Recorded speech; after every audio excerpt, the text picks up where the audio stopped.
I'm Anita Huberman. I'm CEO of the Surrey Board of Trade. We are Surrey's city building business organization. And thank you for virtually attending this Surrey Town Hall.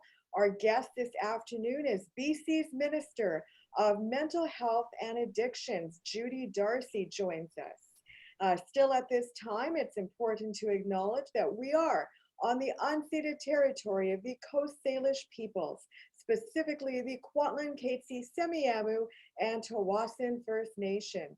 I'd like to thank the Port of Vancouver for sponsoring our Surrey Digital Town Halls. They are the largest port in Canada, trading with more than 170 global economies. And a big shout out to our frontline workers, really contributing to the supply chain for Canada. Surrey has the greatest number of manufacturers, and we are also contributing to global national supply chains. So a great shout out to our marine pilots, terminal workers, truck drivers, and railroaders. Thank you again to the Port of Vancouver. Just a couple of instructions before we begin. This session is being recorded. The link will be sent to you after the session is over. And also just to let you know that, Surrey is going to be the largest city in British Columbia very soon. We're growing by 1,400 people a month. And Minister Darcy's portfolio really contributes to the livability of our city to ensure that even our vulnerable populations are not left out, that they are also able to access programs, especially during this unprecedented pandemic that we are all in together. This pandemic has really caused a lot of stress for business owners and their employees. Reports are showing that 50% of Canadians have worsened mental health caused by the pandemic. And experts say this is just the beginning because we don't know what the second wave of the virus is going to look like. Last week was Mental Health Week, and we put together a list of top 10 questions that we've been getting since early March, since we've learned of the pandemic. So we're going to ask those to the minister after she delivers her remarks, and then we'll take audience questions. Please type your questions in the chat function. And if we're not able to get to your question, we will respond after the session is over. Before the minister speaks, I wanted to also say just a couple of things. The Surrey Board of Trade, we're one of 10 organizations as part of the Premier's COVID-19 Economic Recovery Task Force, identifying gaps, opportunities, advice to the Premier, to the Finance Minister, and especially as we restart British Columbia, Surrey going to be the largest city in British Columbia. It's just an integral economic center for the Premier. Every week, us and many of the BIAs and different business organizations, the White Rock South Surrey Chamber of Commerce, the Cloverdale Chamber, we're all part of a Surrey Economic Recovery Task Force. And we meet weekly with the City of Surrey's Emergency Response Center, again, to do the same, to identify opportunities, gaps, and to ensure that we're providing support to businesses and that we're still able to attract businesses into Surrey. And federally, we have a line right into the Prime Minister's office and also to our relevant ministries. So we are plugged in. We're your concierge of connections at the Surrey Board of Trade. Now, Minister, you have the floor. Thank you so much, Anita, and thank you for inviting me to be on today. Let me begin by acknowledging that we're on the traditional territory of the Coast Salish people. Let me start by thanking the Surrey Board of Trade for everything you've been doing, both to collaborate with the province, but also everything you've been doing to keep businesses in Surrey updated and given the kind of advice that they need. I think you mentioned when we chatted just before we came on, 3 to 5 times a week. That's, above and beyond. I haven't heard of any other Board of Trade or Chamber that has been as active as that, and they're pretty active right now. This certainly is an unprecedented time for all of us. And I don't need to tell you, I don't need to tell the folks that are on the call today about just what kind of stress and anxiety and grief and loss and so many things that this COVID-19 pandemic means for you as businesses and for you as members of families and you as parts of the community, because it really is unprecedented. So on top of the financial stresses, on top of the physical distancing, on top of homeschooling kids often, and all of those, the fear of getting sick. They're also the things that often bring us joy in life, the traditional celebrations that Surrey is also really known for, and Visakhi, but so many others. Birthdays, anniversaries, weddings. My constituency assistant was going to get married this summer. That's postponed. So a lot of things that normally give us joy, we haven't been able to do or have had to learn to do differently, but also some of the toughest things any of us ever have to do. Like being, holding somebody's hand and being with someone who's ill in hospital, or being able to hold the hand of a loved one who's dying. We're not able to do those things either. So, it's not at all surprising. And you mentioned the statistics from the Canadian Mental Health Association.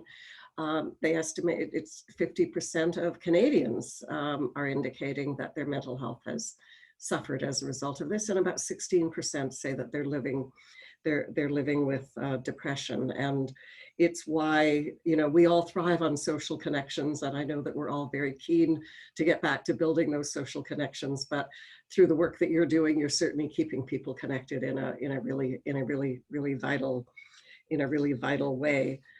I know that some of you have had to close your businesses, some of you have had to curtail them or find new and innovative, as well as finding new and innovative ways in order to deliver products and services. And you've had to make some really tough decisions to let go of staff in some cases, but there is light at the end of the tunnel. I'm sure that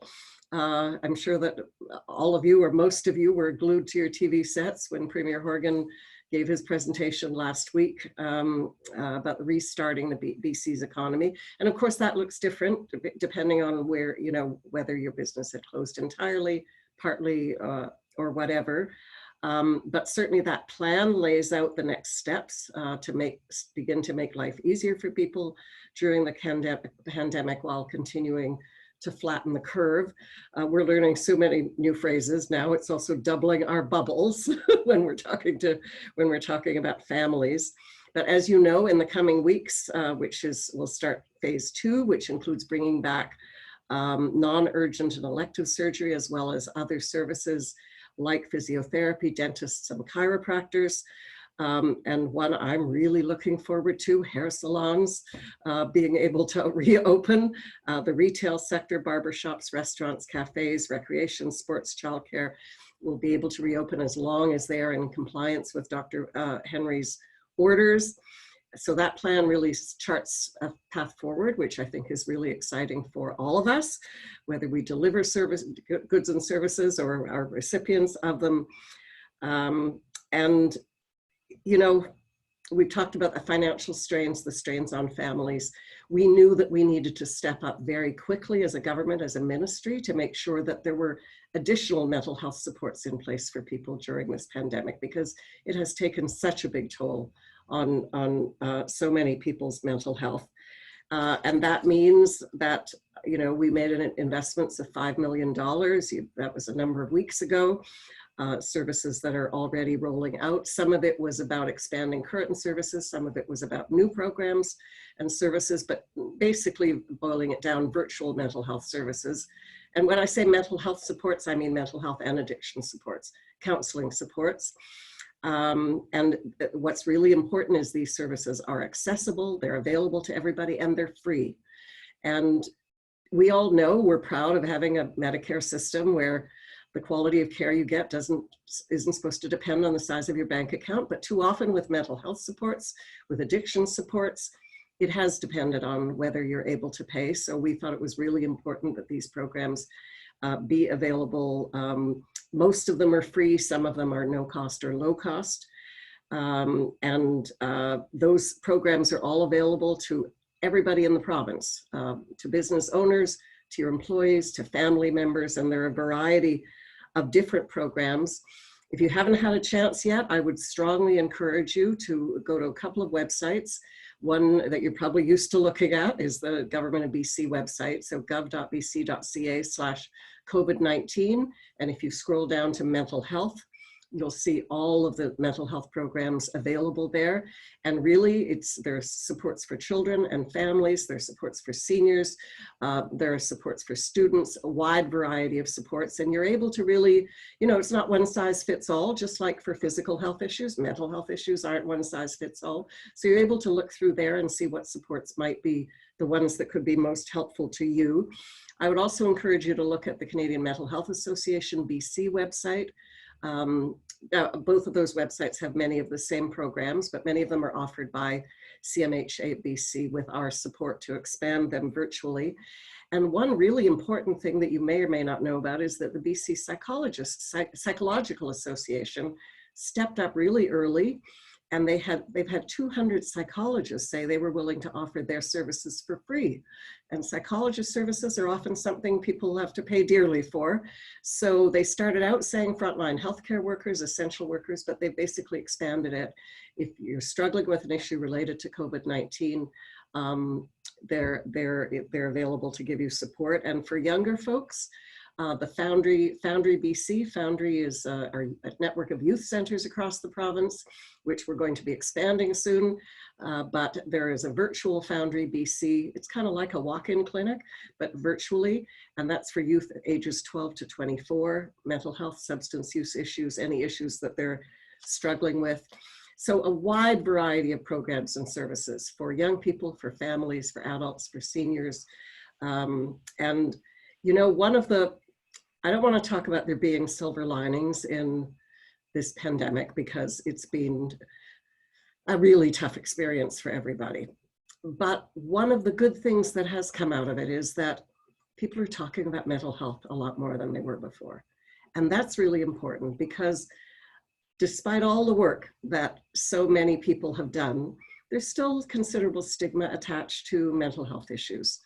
And I think we're getting closer through this pandemic for people recognizing that mental health issues are healthcare issues, period. Mental health issues are not a sign of weakness. Addiction is not a sign of moral failure. I've used those words over and over again, but now I'm hearing echoes of it, from across the province. More people are opening up, and that's a really good thing, because just like with a physical condition, if you don't reach out to get help with a physical health issue, it's not going to get better. And the same is the case with mental health issues. People are learning that it's okay to say, I'm not okay. It's okay that was the first t-shirt I was given when I was appointed minister by a youth group. It's okay to say, I'm not okay. And if we start setting examples of that ourselves, and I say that as leaders in communities, whether you're a business leader, whether you're an elected official, the more people speak out and say, I'm not okay, I'm really been wrestling with these issues too, the more you will encourage your employees to open up, and the more you'll encourage people in the community, because they look to you for leadership. So I just really want to encourage all of you. It's Mental Health Week was finished last week, but every day is Mental Health Day. And I want to really encourage all of you to make sure that do everything you can to make sure that your employees feel comfortable and safe talking about these issues, and very importantly, letting them know that there are supports available for them and referring them to those various sites for support. Just briefly, the opioid crisis, because the fact that we're in one public health emergency, the pandemic, does not mean that the other public health emergency that's been with us for 4 years has disappeared. It absolutely has not. We are dealing with one public health emergency on top of another, and that has been incredibly challenging because the fentanyl poisoning crisis continues, and it's been critically important during this really unprecedented time that while we work on the pandemic that is affecting the entire province, that we also make sure that we are devoting really significant attention to the other public health emergency, which is why, and especially the people who are most vulnerable in this province, because if you have to go to a pharmacy every day to get a prescription for, say, Suboxone or methadone, you're not able to physically distance. If you are homeless or if you're precariously housed, living at really close quarters, you're both at risk of overdose from the toxic drug supply as well as COVID-19. That's why we moved very quickly, working with the BC Centre on Substance Use, to put new guidelines in place that are about mitigating risk in a time of 2 public health emergencies. And we've been really aggressive in trying to get that word out across the province that there are some new guidelines in place because of these dual public health emergencies, that if you boil it down are about getting safe prescription medication, getting out more safe prescription medications as an alternative to the poison drug supply. That's really what sums it up. They're the first of the kind in Canada. And we really have been trying to get that word out, especially to providers, to doctors and nurse practitioners, because it's not about handing out drugs. It's about you're seeing your healthcare professional, being evaluated, being assessed, and getting a prescription.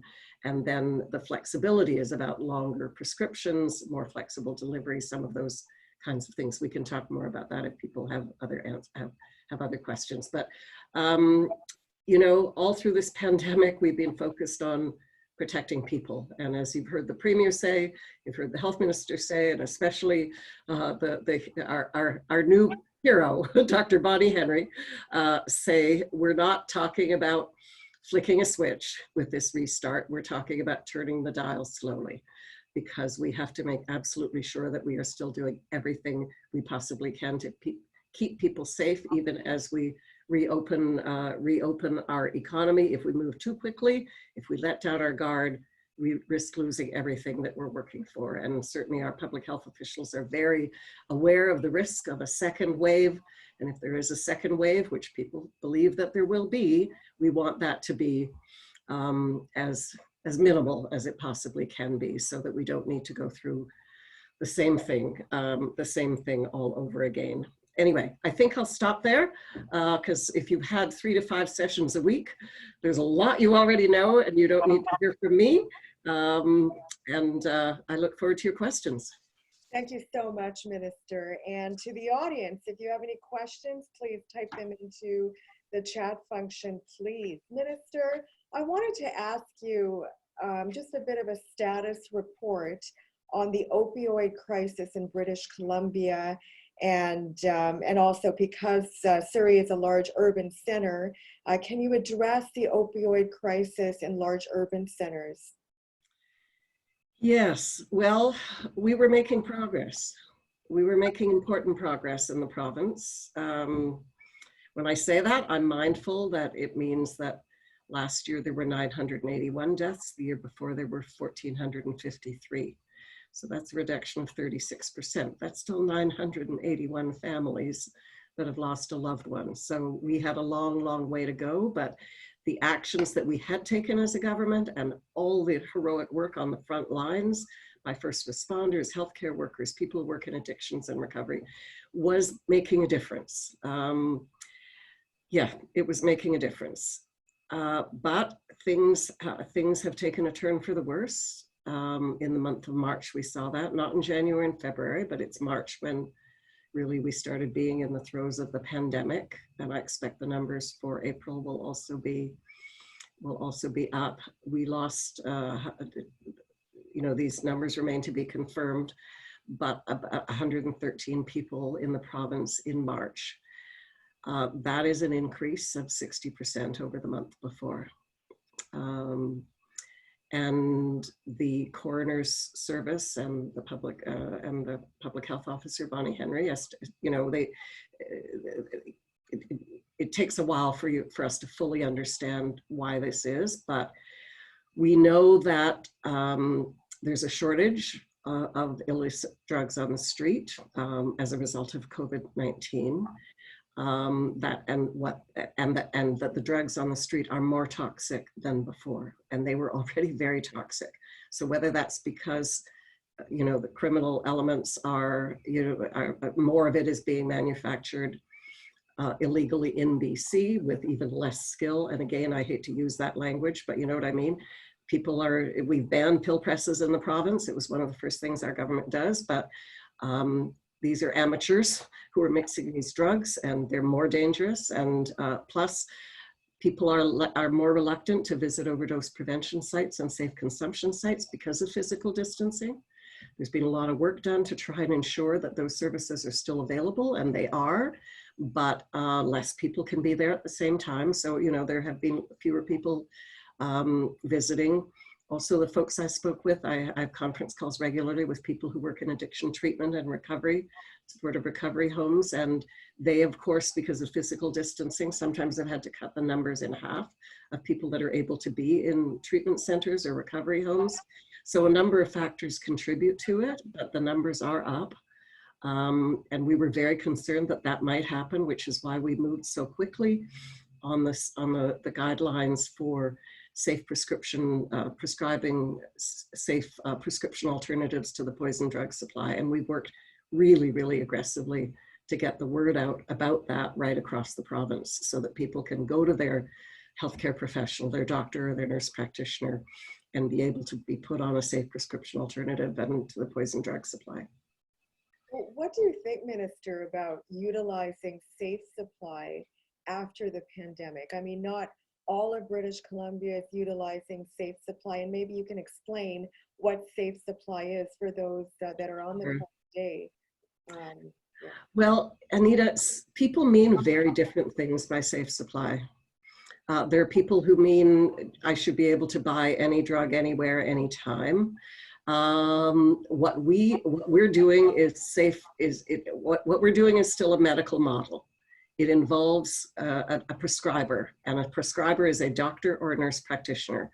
The federal government has something called the Controlled Substances Act, which defines which basically sets the rules for this whole field. And they provided some exemptions to the Federal Controlled Substances Act after the pandemic was declared that allow more flexibility in prescribing. So they didn't change the law, they didn't change the regulations, they provided more exemptions. And we are governed by the Federal Controlled Substances Act. So what it means is prescribers can do virtual prescribing. You could do your assessment of a patient virtually. You can write a prescription that is for a longer period of time, so someone doesn't have to go in every day to a drugstore to get their Suboxone or their methadone. A pharmacy can deliver to you rather than you having to go. So it's all about mitigating risk in a time of two public health emergencies. I don't have a crystal ball for what will happen a few months from now. Right now, those guidelines, right now, the exemptions from the federal government expire at the end of September. But again, I don't have a crystal ball. I know that we have already been finding ways even before the pandemic to try and move more people away from the drug supply on the street to safe prescription medication like Suboxone and methadone. Under these new guidelines, there's a broader range of options, including alcohol use disorder, various other drugs people might be addicted to. And obviously our goal is to keep working with those patients, with those clients, to get them on a pathway to healing and to get them on a pathway to treatment. But I don't know what the rules are going to look like a few months from now. Well, let's turn to healthcare infrastructure. So Surrey is positioned to have a second hospital in our city. We're so desperately in need of it. The other thing I wanted you to know is that we have a thriving health and technology district. We have the most number of military families that live in the South Fraser Economic Region. And there is a Veterans Legions village that is being built to really address PTSD and other types of pieces related to support for veterans. But can you address, Minister, how equipped are we to deal with mental health and substance use issues from a healthcare infrastructure perspective? Well, I think the short answer is that we're much better equipped than we were a few years ago, but we still have a lot of work to do. So For instance, the Surrey Urgent, this is such a Surrey Urgent Care Response Center for Mental Health and Substance Use. We have to come up with a better acronym for that. It's been open just a little over a year. And they have seen 8,200 patients already in that time period, which is very significant number. They're currently open for virtual and in-person supports from 8:30 a.m. to 8 p.m. So that was, I think, a big step forward. The Roshni Clinic in Surrey, which is focuses on substance use. We increased funding to expand their capacity last year. I think doubling their capacity, and they provide services in English, Punjabi, and Hindi. We've also provided funding to a number of community agencies that offer counseling, like mental health and addiction counseling, like Moving Forward and Diverse City. And they've continued to function with our support going virtual during this pandemic. And we're working to integrate more mental health programming into schools as well, because we know we need to start with our kids. We need to start early. And so there are grants for school districts, and more of those all the time, grants for school districts for them to integrate it into curriculum, so that it becomes something that is recognized and that is understood and talked about early on. And I remember attending a fundraiser for, I think it was Coast Mental Health last year, and sitting with one of the biggest donors of the evening, sitting at the table, and they leaned over to me and they said because I'd just spoken and I'd said something about building mental health into our schools. And they said, you know, our son, I don't remember his name, but Johnny came home from school today, and you know, over dinner, you usually have a conversation. What did you learn in school today? And Johnny talked to them about how he learned that, you know, sometimes like your foot hurts or your arm hurts, you know, or you've gotten injured, and you talk about that and you get help. But sometimes kind of your heart hurts or your mind is kind of hurting, and it's okay to talk about that too. And they say, and they were really thrilled because they're big donors in the field of supporting improved mental health. And so I think it's just an example. We're starting to build it into schools. We need to build it into everything that we do. So some of these programs are province-wide, like the Foundry BC, the youth clinics, virtual services available there, and we're expanding that network across the province. A lot of the programs that Canadian Mental Health Association provides, we're doing increased funding for those, for individuals, for kids, for families. So there are certainly more services and programs than were available before. And we know we put in place a lot tougher guidelines for supportive recovery houses. And that's something in Surrey people will be very familiar with, because while most of the people who operate supportive recovery homes do a good job and are motivated by helping people on their recovery journey and helping them towards healing, we've had some really bad actors as well in this field. And so we've got tough new regulations that were brought in last December to ensure that if you go to a supportive recovery facility, you know that it's safe, you know there's standards of care there. So we're working really hard at this, an area that's been neglected for a very long time and a lot more work to do, but we have been moving forward pretty aggressively. Well, I'm so pleased that you're addressing children and youth. A third of Surrey's population is under the age of 19. Yes. And especially during this pandemic, I mean, you know, they're learning at home. You know, there's so many new rules that they have to encounter. They haven't been able to see their friends. Or grandparents. I haven't seen my grandson in 10 weeks. It's breaking my heart. Oh, I'm sure. And, but really, I think the whole paradigm of conversation around mental health has shifted. For our youth, for our children, for adults. And it's all about consistent communication and education. So I wanted to just put that in your mind as well. But I wanted to turn also into public safety infrastructure as well. The RCMP and police infrastructure, they need to be equipped to really respond to cases of individuals that may need mental health supports, or people that are suffering related to substance abuse types of issues. How is the BC government, Minister, working in coordination with the federal government to ensure that we are supporting our vulnerable populations?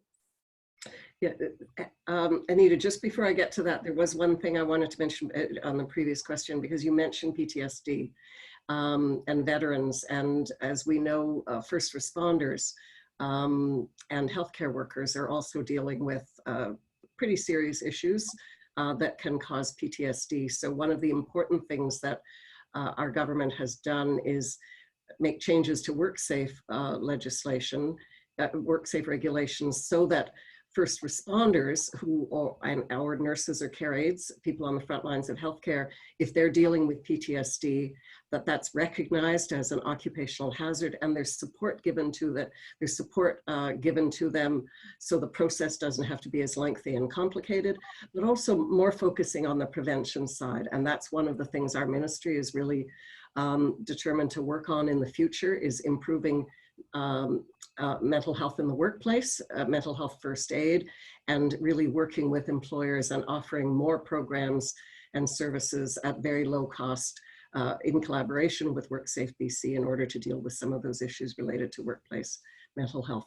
But back on police infrastructure, certainly we, as part of our response to the overdose crisis, but also in response to issues related to organized crime and gangs and so on. This is an issue that our government's been pretty active on, and the Minister for Public Safety and Solicitor General, Mike Farnworth, of course, has been the lead on this. But our ministry has certainly worked very closely with him on things like the need to bring in a ban on pill presses, and to work on that, to do that very, very early on, something we had pressed for a number of years. We certainly recognize that we need to do a lot more on the enforcement side. And so there was, I think, over $31 million that was allocated for critical enforcement and public safety initiatives. And those are about preventing drug smuggling into the province. It's about anti-trafficking teams with the provincial gang unit. It's about putting more boots on the ground. I mentioned the pill presses, making it easier for police to seize the proceeds of organized crime, and working to make it easier for people to feel safe coming forward with information about drug trafficking or gang-led crime. So it's on the enforcement side. On the mental health side, I certainly appreciate that this has become a much, much bigger part of what a police officer does than ever before. I know in my own community of New Westminster, they've estimated, well, this is going back a few years, when they brought on their first mental health officer. At that point, they were saying a third of the calls were related to mental health, and I suspect that the number has only gone up since then. A third of the calls that they respond to are related to mental health. And so training in police forces around mental health, not so that they become mental health professionals, but so that they have certainly enough awareness of it that it affects, that it affects how they handle these very, very complex and challenging situations. So we do work very hard across ministries in order to have responses to the overdose crisis, to the drug smuggling, and to the mental health issues. And I know that it's an issue that, for instance, I chair a committee of cabinet called the Mental Health and Addiction Working Group, and the Minister for Public Safety and Solicitor General is an active participant in that, so that every initiative that we bring forward, we have him there, we have the Minister of Health, we have social development and poverty reduction, we have housing, because these issues are all interconnected. So yes, we are working very closely on those issues. Minister, we have a participant that works for a foundry, and she's wondering what your thoughts are post-pandemic to continue with telehealth assessments. So this has been an invaluable tool for her as a physician, and she hopes that this type of process can continue to serve our population. What are your thoughts? I think telehealth holds great potential for the future. And we're not there yet in terms of the next stage of resources and what it looks like. We're sort of at the stage of what does it mean to come back, what kind of supports have people needed to come back. But personally, I believe that mental health has proven its value. When I was first appointed minister and people talked to me about telemental health, I thought, how does that work? Because if there's anything where, where you feel vulnerable and where you want to be in a room and you want to be able to feel empathy and so on with the person, with a health professional, it's mental health. But, young people, it's how they do almost everything. And adults and seniors have also gotten a lot more accustomed to it. And we've seen huge uptake in the virtual supports that we've offered for youth and for people of all ages. So I do think that this is an expanding area in the future. I'm not in a position to say, well, Foundry Virtual is going to continue. That was already part of their planning, and we'd given them financial support to be able to do that. But I think we're going to see an expansion of virtual health across the board. And I think that's a good thing.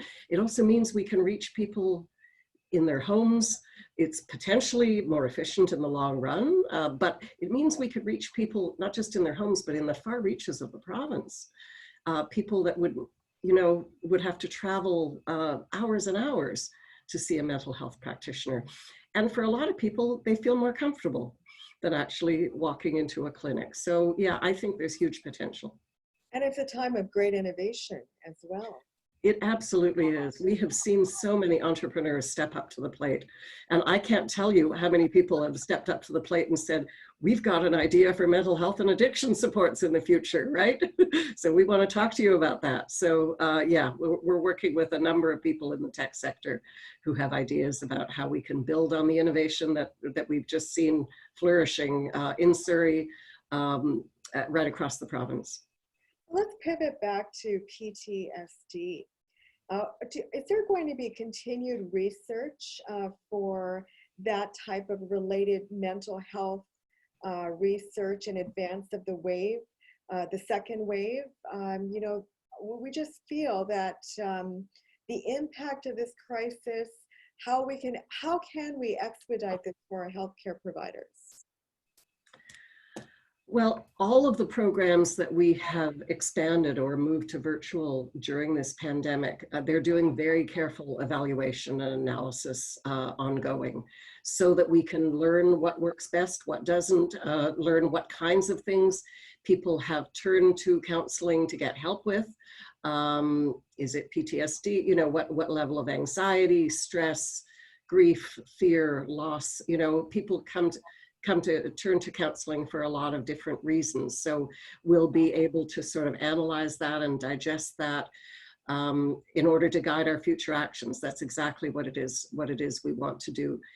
We also know with every natural disaster, like floods, like wildfires, there's something that those aren't pandemics, but there's sort of a mental health crisis that comes later. Very often people, when they're in the moment, dealing with a natural disaster like a flood or a wildfire, people knuckle down, they do everything they can to survive, to get through it, and then it hits them afterwards. Sometimes a few months later, sometimes on the anniversary of it. This situation is a little bit different because people have really been struggling with mental health issues while they're going through it. But there's a lot of talk by the experts of there also being what's called an echo pandemic that will come back to hit people later on. And that's certainly, we all can understand the reasons for that. So we're going to be looking very closely at that and just really looking at what it is, which is the mandate of my ministry. The mandate of my ministry is to lead the province's response to the overdose crisis, and it's to continually be building and rebuilding a better system for mental health and addictions care. So we're going to be looking at all of that in order to strengthen mental health supports in the future. Another question from the audience is related to the opioid crisis, Minister. And, she's saying that the opioid crisis is nothing new. Why did it take another crisis to get people off the street and into hotels? Why can't they be given permanent housing from this point on? We're a first world country. We have the funds, the infrastructure to do it. What about a holistic support to address homelessness, the opioid crisis, those two parameters, Minister? Very good question.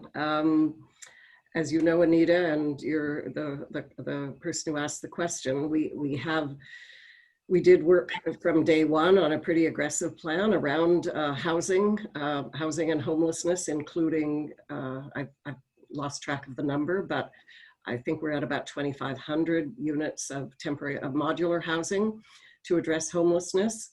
But the reality is that the need is far greater than that. Everyone who's on the call will be aware of the actions that we've taken with Oppenheimer Park in downtown Vancouver and with Pandora Avenue and Topaz Park in Victoria because of the risk, the really exaggerated risk of both public health emergencies when people are homeless or living at such close quarters. We have, the government has made a commitment that where people are being moved to now is temporary, and they're not going to be put back on the street. We are looking for permanent solutions, and I know the Minister of Housing has been working flat out. We've been seeing Minister Shane Simpson, who's the minister responsible for poverty reduction, social development. He's been the lead on these, the decampments. But the Minister, Selena Robinson, who you know well, because she also deals with municipal affairs, she and her team are hard at work on what the permanent solutions are for those folks and for other people who are homeless across the province. So there are initiatives happening right now, or at least plans being made in other communities for whether it's homeless encampments or people who are in smaller groups but homeless, about moving them into temporary shelters or hotels with the health supports, with the mental health and addiction supports in place. So every time there are moves happening, and that includes the ones that are well publicized, but also the ones not as well publicized, they are assessed by a health team about what their chronic health conditions might be, what the nature, if they're living with addiction or mental health issues, which the majority are, what those are, getting a prescription for safe medication if they're living with addiction. So we are doing that, and our goal is to do that with the homeless population in general. We have a lot of priorities on our plates, but this one is a very, very high priority. Another question from the audience is really a bit of a preamble. The response to the COVID pandemic has shown us what is possible. We talked about innovation and public health emergency innovation. This, however, has only highlighted our failures in addressing the opioid crisis, with over 5,000 lives lost across British Columbia. What have you learned, Minister, through COVID that we can apply to doing a better job to address this other public health emergency? Well, we have learned a lot in the 4 years since the public health emergency was declared, and we have taken really, we made major investments as a government, over $600 million in the overdose crisis and related supports and programs and services over a 5-year period is the extent of the investment. And that means at the BC Centre for Disease Control, who everybody's familiar with now, but weren't so familiar with previously, they estimate that as a result of 3 specific initiatives, that 5,000 deaths were averted over the last few years. And those 3 initiatives were a doubling of overdose prevention sites and safe consumption sites, massive distribution of naloxone. I think we're close to 200,000 naloxone kits that have been distributed across the province, and about a third of those have been used to reverse an overdose. And the third is we have significantly increased the number of people on safe prescription medications. Didn't get a lot of attention until there were these new guidelines with COVID-19, but we have significantly increased the number of doctors and nurse practitioners who are prescribing safe meds and the number of people who are on those safe meds. So that work was certainly destined to continue, and it is directly responsible for the overdose death beginning to come down. That's not me saying it, that's the BC Centre for Disease Control. So those measures need to continue. We have these new guidelines in place for the public health emergency, and I don't have a crystal ball to know what the federal government will do, but I do know that as a provincial government, we will continue to escalate our efforts to get more people on safe prescription alternatives to the poison drug supply. We have no choice but to work within a federal framework, a federal legal framework, but we have pushed the envelope in that context. There's no province that has done what we've done with these risk mitigation guidelines. And while those are about the 2 public health emergencies, we are certainly committed to helping people get on their pathway to healing and their pathway to hope. And that looks different for different people. For some people, that's harm reduction. For some people, it is safe prescription meds. For Indigenous people, it's about reconnecting often to land and culture and family and tradition. And for many people, it's abstinence-based recovery. And so we're really working on all of those fronts at once, because there are many pathways to hope, and we want to support people on whatever journey it is that gets them towards healing and recovery and hope. Minister, my final question to you is, there's so many different people that are part of the opioid crisis.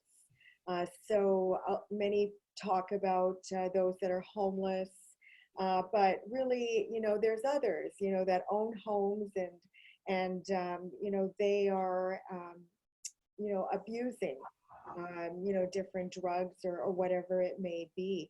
How can we work together between the provincial government and the municipal government to really instigate change on this measure?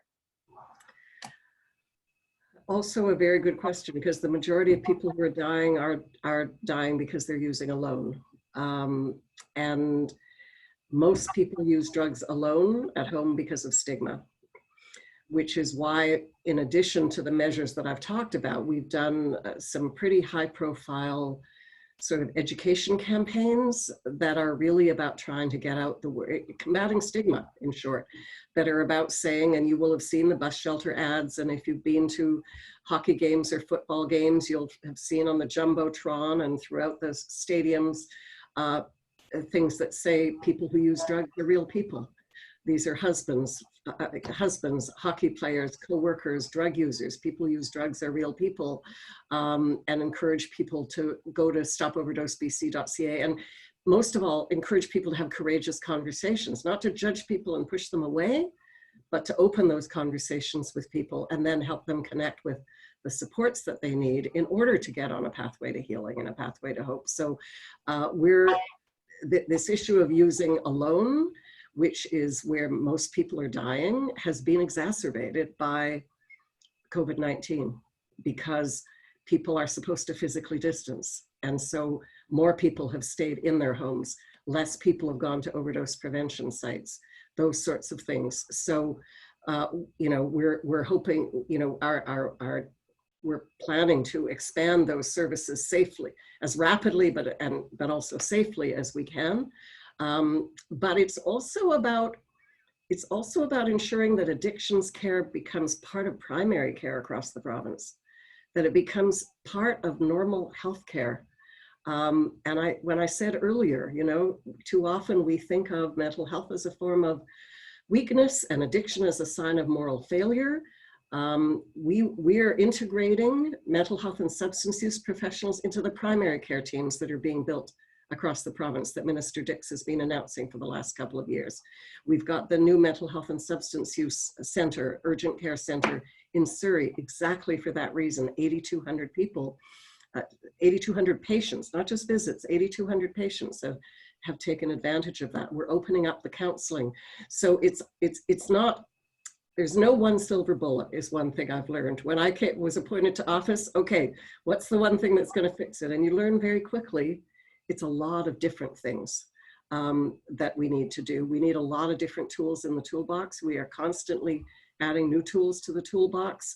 There's some really innovative entrepreneurs who've come forward with apps, and you'll hear more about that soon, an app that can really help in this kind of situation when people are using alone.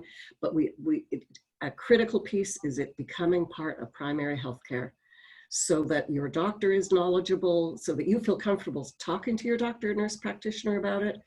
They feel comfortable engaging you with it, and they treat your mental health or your use of substances as part of what they are discussing with you on a regular basis, just like, they're taking your pulse, they're checking how your heart is, how your lungs are, how your ears and your sight are. It has to become part of regular healthcare. Minister, your ministry and your portfolio is an integral part of BC's economic recovery.